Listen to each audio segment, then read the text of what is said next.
So in this video, I have had people submit pictures to me on social media to evaluate them for downsizing their systems, how to make things maybe a little easier. And I think some people have the misconception that easier means less effective or cutting corners in a negative way. Not necessarily. Sometimes you can downsize and actually improve your product.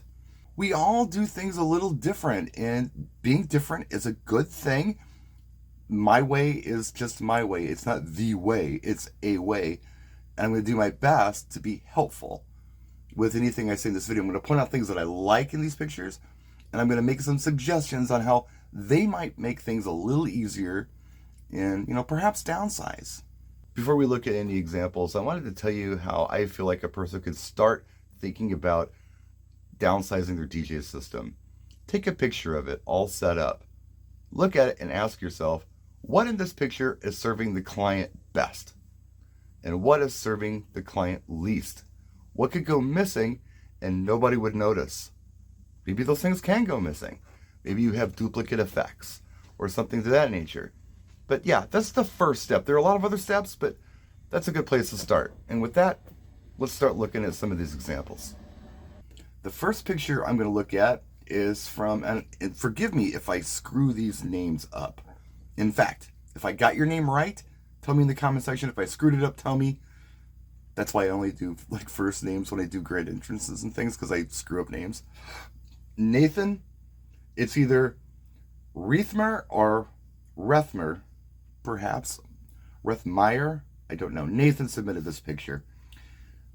This is what's going on here. He's got a nice little EV set up with 2 subs on poles, moving heads on the subwoofers, nice facade, or table. I think it's a table, actually. On a tripod in the back, he's got 4 pars facing straight out. I think this looks pretty good. It's minimalistic. If I were to offer some advice on how to make this easier, a couple things. First of all, the pars on the stick are facing straight out. That used to be a thing that we did, a long time ago. Because, quite frankly, we could. Look at this glorious old school mobile DJ setup. Look at the pars. I think I counted like 24 or 28 of them. They're like 46s or 58s. I don't know what they are. And they're facing straight out. Notice, they're not blinding anybody. I suspect they're not halogen because, look, I was there. I had like 4 pars at one time, like the 46s, the halogens. I had to run them on a separate circuit or I was popping breakers. That used to be a thing back in the day because our bulbs and the lights just took so much power. We don't have to use as many pars because the LEDs do indeed change color. So we don't have to have a red one, a green one, a blue one, a yellow one, an orange one. We can have all those colors in one par, so we don't need to use as many. However, the LED is much brighter. And I suspect he's got household bulbs in these. Otherwise, he'd be popping circuits like crazy. You can't do it like that anymore and get that kind of effect without blinding people. You ever been to a concert? And once in a while, they'll do like blinder effect really fast, like really bright light in the audience. That's blinder, and that's kind of what I feel like might be happening here with these pars shooting straight out like that. Now, if I were to show up at Nathan's event and I had to make one little tweak with what he's got here, I would turn those pars up to hit that ceiling. Notice how the ceiling's slanted? That wood isn't as reflective as, let's say, white, but it's still reflective. I know, I'll show you later on in the video. It's still very reflective. If he shot those pars straight up, they would reflect off that slanted ceiling onto the dance floor, create a really cool wash without blinding anybody. Here's the thing.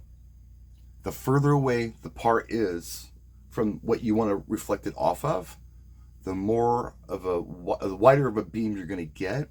So actually, if those weren't on that tripod and they were on the floor, he'd get a wider beam angle on the ceiling and get more wash on the dance floor.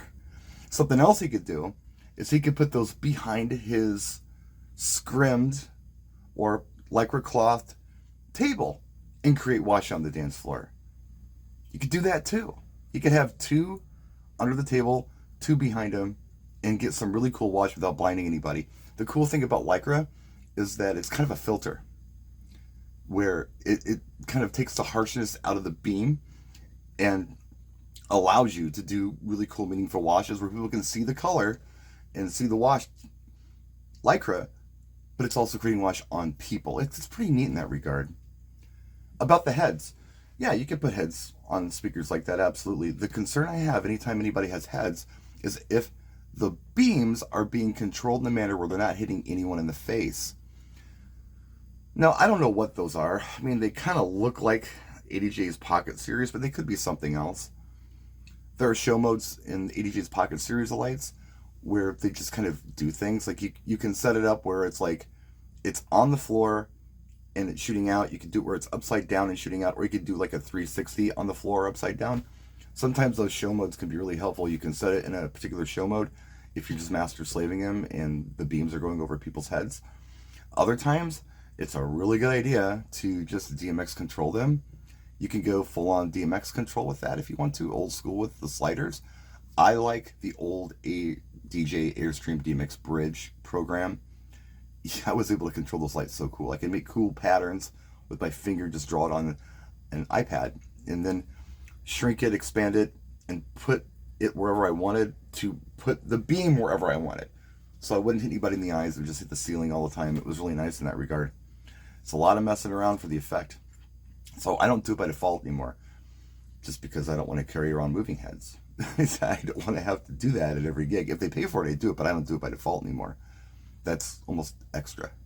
As far as downsizing goes, yeah, he would get rid of the tripod if he put the stuff on the floor. He wouldn't have to set that up. Something else I will mention is if you look really close there, he's got a cable hanging straight down. There's a way you can wrap that cable. Really easy. Takes no time. Let me show you.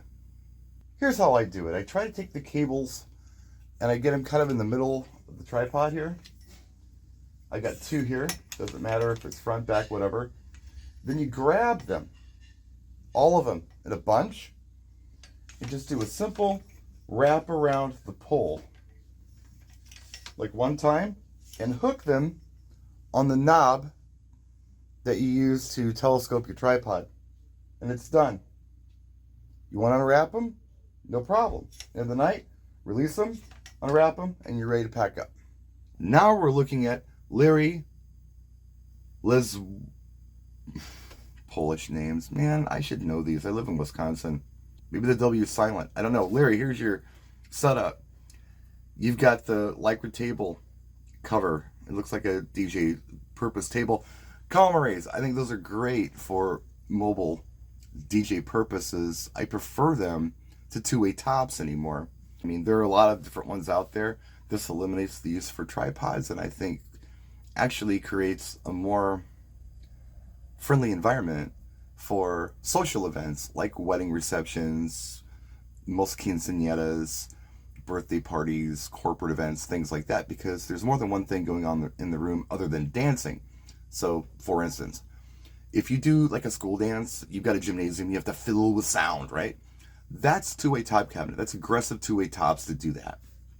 But if you're doing any other kind of event, I love these medium-sized column arrays, which is what he has here. I don't know what brand they are. It doesn't matter, because they're less harsh because there's no horn in them to honk. The sound's spread out more even, and if you do a few thoughtful tweaks on the EQ, maybe take a little bit of mid out of them, you have good full sound on the dance floor, but it's not hurting your ears. And then if you go off the dance floor, people can actually have conversations at the tables, and they can order drinks at the bar, and the bartender's not screaming at anybody, nobody's screaming at anyone. When you scream, you get tired. When you can't talk, you give up and leave eventually if the sound is just dominating. The frequency that our vocal produces is like the mid frequency, and if there's another frequency that's competing with your vocals and you have to scream at everyone and it hurts because it's so loud, you're not facilitating a friendly environment to be social, and you lose anyone who doesn't just want to dance and listen to super loud music. That's why I like the arrays. Anyway, same thing with the heads. He's got heads on the table. That's cool placement. As long as they're controlled and not hitting anybody in the face, that's great. The tripod behind it with lights, it's very symmetrical. And I know the lights that he has on the top look like they might be kind of an eye candy light. Some of the LEDs are like that, where they do patterns and such. Those are cool. And they're not as harsh as the big diode pars that they have now that are LED. He's got the jewel effects. I mean, does he need two of each? Probably go away with one of each if he wanted to. But here's something that I'm noticing in this picture, and I'm assuming this is setup time. It's going to get dark. He's got white curtains behind him, and he's got a white lycra table, again, with the parts on the floor. He could create some really cool wash off of those white sheer curtains that could wash the dance floor. He could put it behind his table as well. So yeah, if I was going to downsize this, I think what I might do is try the par thing on the floor, maybe eliminate the jewel light. I'm not a big jewel light guy, the spinny stuff. I'm not big on that anymore.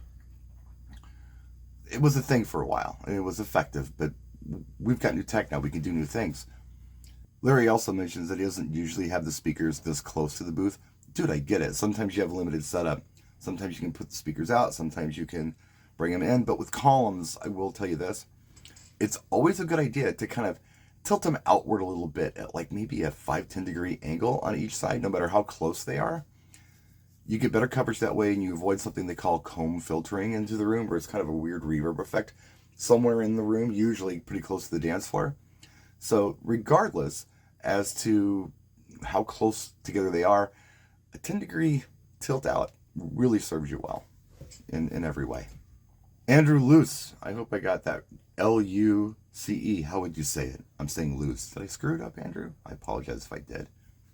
This is nice. I don't quite understand what's going on here. I think your speakers are on top of your totems. So we've got a table. There's a table behind him for I'm not sure what, but maybe it's just for accessories. There's a rack on the table, controller, laptop. The totems are scrimmed black. And he also gives us this picture here of people dancing. And here you can see he's got a tripod way up in the air with some bars on it, a mirror ball, and some heads. And in this picture, he's saying no moving heads or mirror ball in this shot. Here's an observation I'm going to make. There's a missed opportunity here. And this is the missed opportunity. If you look behind his booth, you'll notice there's two white columns, essentially, separating the windows. Those are ripe to uplight and reflect light onto the dance floor.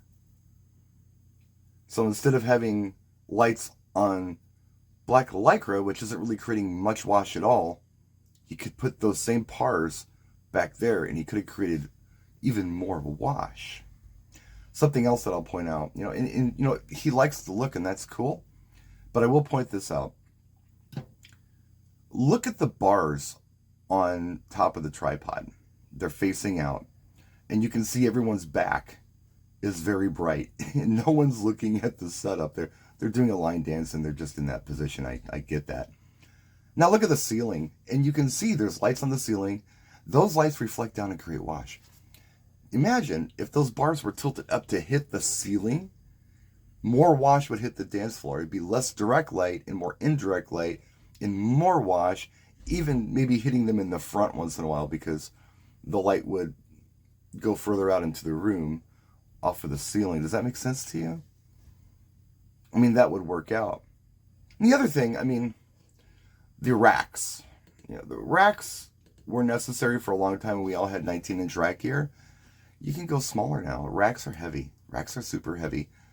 Maybe think about downsizing that rack. That would lighten you up a lot. Because racks are... I can't do racks anymore because you got to have two hands to do those.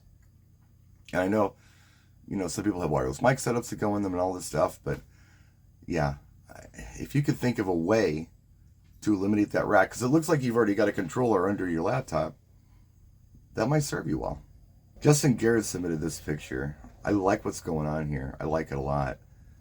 It's all white. I don't even have all white stuff. Like, if I had all white stuff, it would look terrible after a couple of gigs because it would just be absolutely destroyed. He's got column arrays on either side.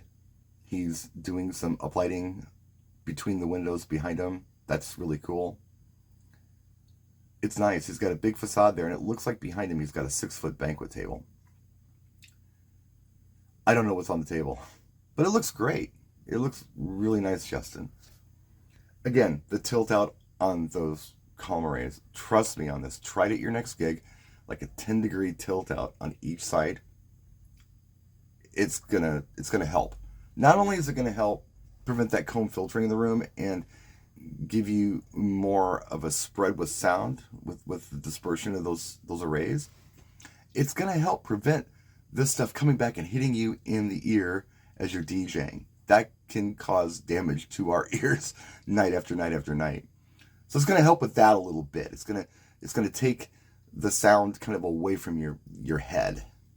And that's a good thing. You don't want to be that close to anything that loud. I will also mention this. This is a me thing, and it may not apply to everybody out there.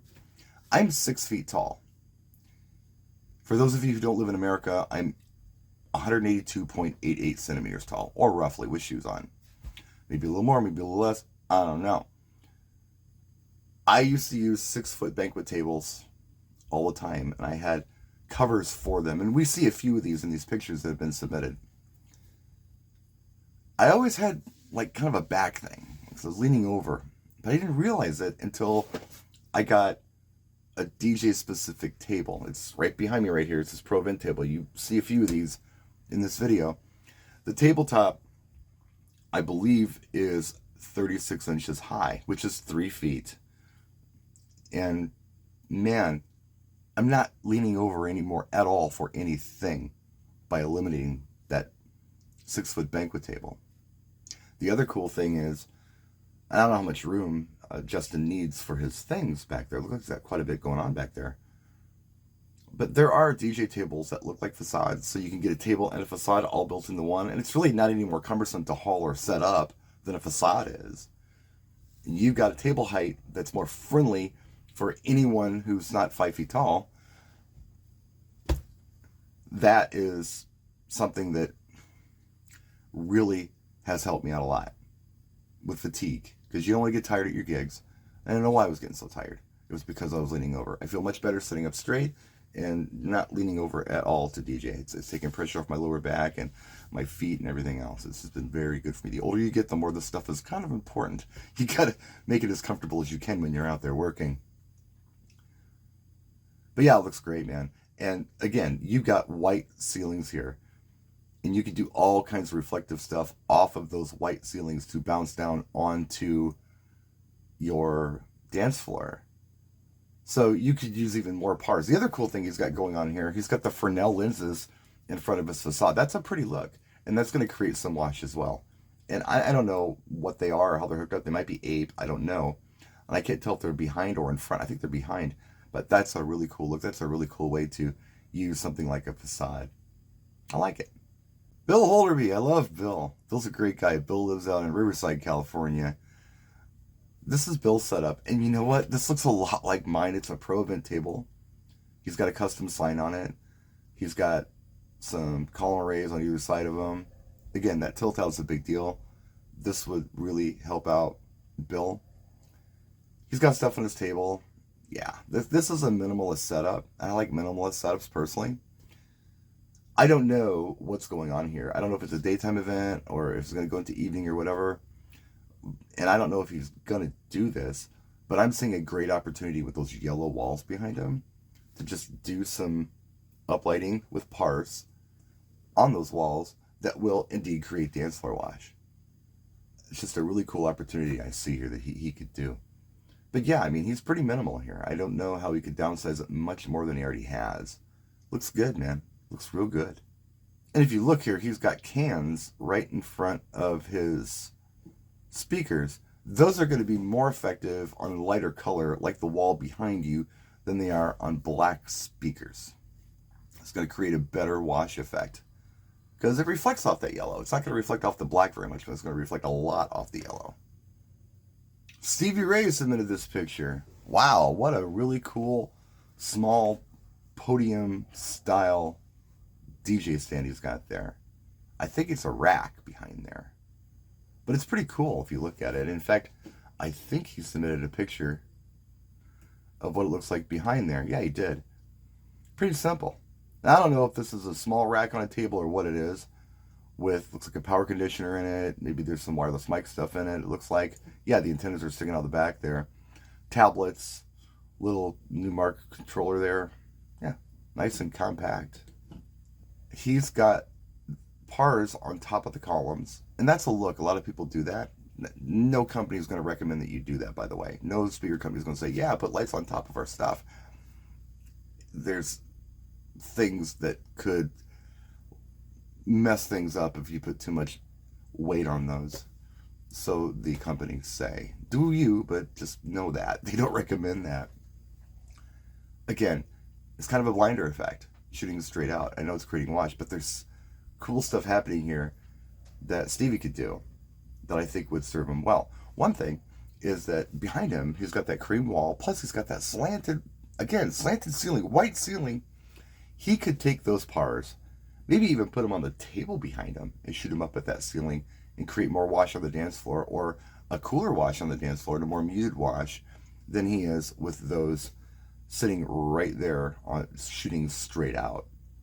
Let's look at Jake Ball's setup here. Jake says, I like my setup, but I'm so sick of running DMX cables from the bars and pars. I'd like to move away from speaker stands if possible too. RCF 312As, which by the way is an amazing speaker. It's one of the best speakers I've ever heard. It's probably about 15 years old now. If you still have a set that works, use them. They're really nice. RCF Sub, Denon Prime Go, Megabar 50, and Go Floods. Still rocking the jellyfishes, Brian. Those are cool lights. Those are those clear, kind of, I guess you would call them, jewel lights up here. They're clear casing and they reflect. Here's what I'm thinking for you, Jake. Yeah, of course, if you go column array, you're going to not have to tripod speakers anymore. You're not going to have to worry about picking those things up and putting them on stands or scrim anything. The column arrays are a nice look. There's several of them out there that you can do. They're all pretty neat. Here's what you could do. If you eliminated what I call the headache rack above you, the truss above you, if you got rid of that and you put something like those pars behind you to reflect up on the divider that's in this room, that would be cool. Here's something else that you could do. And this is something that I did last weekend. It's not exactly a jellyfish. It's something else. It's kind of like the ADJ Chameleons, but Chauvet makes them. Here's the picture from last weekend where Scott and I did a gig. On either side of those lights, I put pars to frame them. You could do the same thing with the jellyfish. If you could tilt it upright behind you, it would create a fan effect. All you'd have to do is have some kind of little platform. It could be wood even. And screw the bracket onto there, face them straight up. And then you could frame those out with pars and create a very similar effect. You would eliminate the truss, and you could still use your jellyfish. You could still use a lot of lights that you already have. You wouldn't have to get anything new. You just have to be a little creative. You could master slave those jellyfish and have a pretty cool effect. As far as your pars go, you could master slave those too if you wanted to. Just put them on a fade or a chaser or whatever. There's some really cool battery powered RF, radio frequency control, not infrared like a TV remote. No, RF, radio frequency controlled pars out there. Yeah, Ape is great. Color Key makes some fantastic ones for a fraction of the price. Now, you could get some of those and you would eliminate DMX cables. Cost you a little bit of money, but you eliminate power cables and DMX cables. The only thing you'd have to plug in would be your jellyfish. You just, I don't know, run those in some kind of master slave mode and you have some kind of meaningful effect back there. Just an idea. Now this is great. I'm going to read this. This is from Kirk Thompson. Two 15-inch active speakers, 15-inch sub, Chauvet Wash FX2s, mini Katana Derbies, custom homemade booth, DDJ SC2 controller, and sound switch force me to set up near male and female toilets. Sometimes you have to improvise. DJ Dynablend, Australia. Yeah, you know what? Sometimes you definitely have to improvise. You know, I'm looking at this and I'm seeing that he's got some jewel effects here. You know what? I believe personally, Pars would serve him so much better. Not on the speakers, simply shine on that wall. He's got that whole drop ceiling to reflect light off. He's got a beautiful white wall to reflect light off of. He could do all kinds of really cool stuff. And I mean, if he wants to keep using two-way tops, he could even put those lights inside of those tripods. And that's like something fun to look at, and it creates wash effect too. And it doesn't blind anybody. Yeah, he's got a homemade all-in-one table that he kind of probably rolls in and rolls out. That's pretty popular right now. Toad Booth does them. A lot of people do them. They like them. Not for me, but a lot of people like them. There's a lot of opportunity here for wash that you could take advantage of with simple pars, in my opinion, and it create a really nice effect without hitting anybody in the eyes and yeah, making it beautiful. Work with the palette you got in front of you. I do it all the time. It's guerrilla lighting. I don't know what I'm going to do until I show up at an event. When I'm there, I figure it out. All right, Tyler Skabinski. You call him Skibby. He's a local guy. I really like what's going on here, and let me tell you why. He's got glow totems with pars in them. And in this particular room, they're ideal. Because behind him he has glass. He can't reflect light off of glass. He has to reflect light off of something. He's doing it with the glow totems. Which, by the way, was my idea. Don't believe me? Have a look at this time-stamped YouTube video and tell me if you can find any reference to totems with just 4 simple poles and a scrim on it lit up with a par. If you can, please tell me. But otherwise, that was my idea. Yeah, you're welcome, DJ community. He's got moving heads on top of that. It's a great place for moving heads on top of totems. Gets them way up in the air. And, you know, in the right show mode, even in Master Slave, you're going to shoot those heads over people's heads and not hit them in the eyes and create something really cool on the ceiling or on the walls or something. I notice he's got pars shining down from the top of the tripods. Imagine those pars behind his scrim table or facade. That would create a cool effect.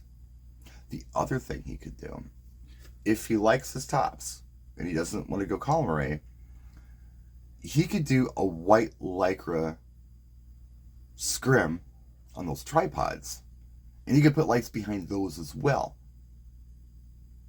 I understand he's breaking up the colors. I've done it before too. Here's a picture, an old picture where I did that. But yeah, he could do that. But he's already got the facade to blow lights on, and that could be a really good opportunity to do that. Frank, I'm not even going to try your last name because I'm going to screw it up. Looks like Frank's doing a quinceanera. Looks like Evolve 50s. Maybe they're bigger. I don't know. I don't know what they are. But anyway, he's got a single sub. This is incredibly effective. We've done this at quinces before. Big quinces, 300 people. Evolve 50s, single sub, in a gymnasium-sized room. The sound was great. Good and hot on the dance floor. Plenty of conversations everywhere. Everyone can hear announcements and hear each other talk, and the bartenders can hear orders. We've done this, and it works, and they loved it. And I've even got the video to prove it. As far as the lighting goes, use the reflective surfaces in the room to amplify the beams on your pars. You're going to create really cool washes. And you don't even have to do just front of house. If you look at this, he can do the stage area. He could do the curtain behind him. He could do over on the side where that fan is.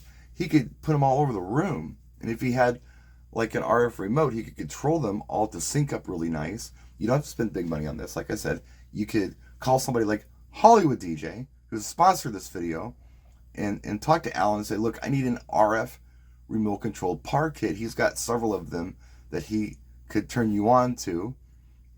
Any product that you need, in fact, Hollywood, just call Alan. He'll hook you up. They're on 6th Street in LA. He's a good dude. You're going to get better pricing from him than you're going to get from anybody you click on online. He's just going to take care of you. Especially if you tell him BSR sent you, he'll take care of you. Anyway, yeah, I think that would serve Frank really well. Just some pars. You wouldn't have to have these lights shooting straight out. Frank sent another picture. This is cool. This is a different setup. He's got totems behind him, glow totems. The texture is cool. You can see the hall's taking advantage of that with some of those beams they've got shooting straight down on it.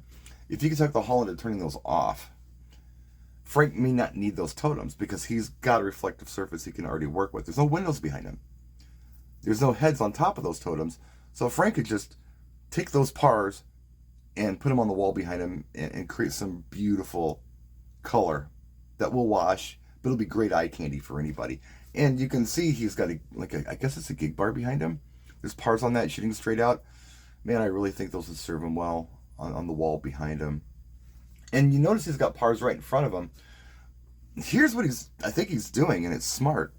Yeah, black's not gonna really reflect very well, but he's shooting at the ceiling. He's got that amber on the ceiling. That's gonna bounce back down on the audience and create a great wash effect. In fact, if they were tilted out just a little bit up, just a little bit, not a lot, they'd shoot further out into the room and create even more of a wash. So yeah, I dig it. It's nice. I like what you've done here, Frank. It looks really good. I think this is Simon Magratis? Simon Magratis? Did I screw that up? Let me know in the comment section. This is beautiful minimalistic stuff. It looks like he's got a photo booth right in the middle of the room. I like the sticks in the regard that they're frosted. And if you're working in a room that's problematic, kind of like the one Tyler was working with the windows behind him, you can create wash with these sticks and they don't blind anybody. I think it's a cool look. And he's even got them elevated higher than I would. I think mine go up like 4 feet. I did a video on that recently where I attached them to my Provin table. I think they look pretty cool. But yeah, this is great on the tripods he's got. I don't know if they're Stera. I don't know who makes them, but they look really nice. This looks great. He's got the cool minimalistic DJ booth. I will say that anything he has par-wise, if he's got them, believe it or not, you're going to get a really good reflection off of this light-colored wood. You can shoot pars at that and create a really neat effect. But I really like what he's got going on here. I really like it. Spacing's good. Again, the toe out, I mean, that goes for anybody who's running a column array. A little bit of a 10-degree toe out. It's going to serve you well. But this looks really, really nice. Well done. Matthew Brula. He's a local guy. I know him. He's a great guy. This is a beautiful setup, man. He's got a really cool table with built-in controller. Looks really nice and neat. Laptop stand. He's got the sticks. He's got 4 of them. Whoever makes them, they're there. Shooting out with the little tripods on them. Look great. Everything's white. Looks like those are, I think those are the Evolve 70s. Let me know in the comment section. I think that's what they are. Here's something that I will share with you. I think that he could have used his pars better in this case. He's got 2 pars lighting up the Evolve 70s. They're right in the front. He's got 3 behind him shooting straight out. Remember when I talked about reflective surfaces off the walls? You could take 5 or 6 pars and do an uplighting effect in this room with those dark walls and create a really nice wash. You know how I know? Because I've played this room and I've done it. Let me show you some video on it. The wash is good. It's not too bright. There's some eye candy around the room. You do have some challenges though, because those beams going across are kind of going to block the light. So I think what I did was I turned the lights up on like the first beam going across. Ended up creating a really nice wash with that. And to go beyond that, hit the ceiling and come down. Worked out really, really well. Well done, Matt. Looks good. I like it. I like your setup. Here's the last one from Jacob Reagan, I think. Or Regan. Jacob. Cool minimalistic setup. He's got some nice columns there. Looks like he might even have a toe out on him. But that table's actually smaller than mine. I want to check out these tables. Really compact. Really nice. I think they might go up a little easier than what I have. If the weight's there, hey, maybe this is an option. I like what he's done here. Here's one thing that I will say. He's got the pars doing the uplighting effect, kind of like what I do behind him. He's got one in the corner, one behind one speaker, one behind the other speaker between the windows. One little thing that I would do here, just a little thing that I would do that I think might make it even better. Instead of having that par in the corner, put it right behind you. Then you got 1, 2, 3. You've got a par behind each speaker. You got a par behind the booth. It creates symmetry, and I think you're going to get a better dance wash because you're going to have more direct wash on the dance floor. But that's very minimalistic. What could a guy do to improve this? Boy, make it easier. Oof, that's hard to say. This is kind of where we're at. We're going to get into eventually like really easy wireless stuff that's going to serve all of us really well for speakers, you know. That's going to save a little bit of time for the actual, you know, signal of the music out to the speaker. And of course there's battery powered stuff, you know, for speakers, for lighting, whatever. But geez, I mean, I think he's got it here. I think he's broke it down to what it needs to be. So if he had 3 lights, that's how I'd use them. If he had more, I'm noticing there's a wall next to him. You could put lights on that wall as well, just to create more wash onto the dance floor. And yeah, super easy, especially if you've got the RF remote stuff where you can sync everything up for fades and chases or whatever. You know, incredibly easy. Strobe, whatever you want to do. But yeah, I try not to hate this video. Just trying to offer some suggestions, and I gotta stress this: we all don't need to look alike, and I'm not suggesting that we do. I'm only making some suggestions from pictures submitted by people who wanted me to make suggestions. There they are. Try not to hate in this video. I hope none of this came out as hate. I don't have all the answers. I just have ideas. I thought I'd share them with you today. That's it. I'm going to edit this video. It's going to take me most of the day to do. If you have a picture of something you'd like me to look at, maybe we can do more of these videos in the future and throw some ideas out there, see if maybe we can help. See you next time. Practice and enjoy.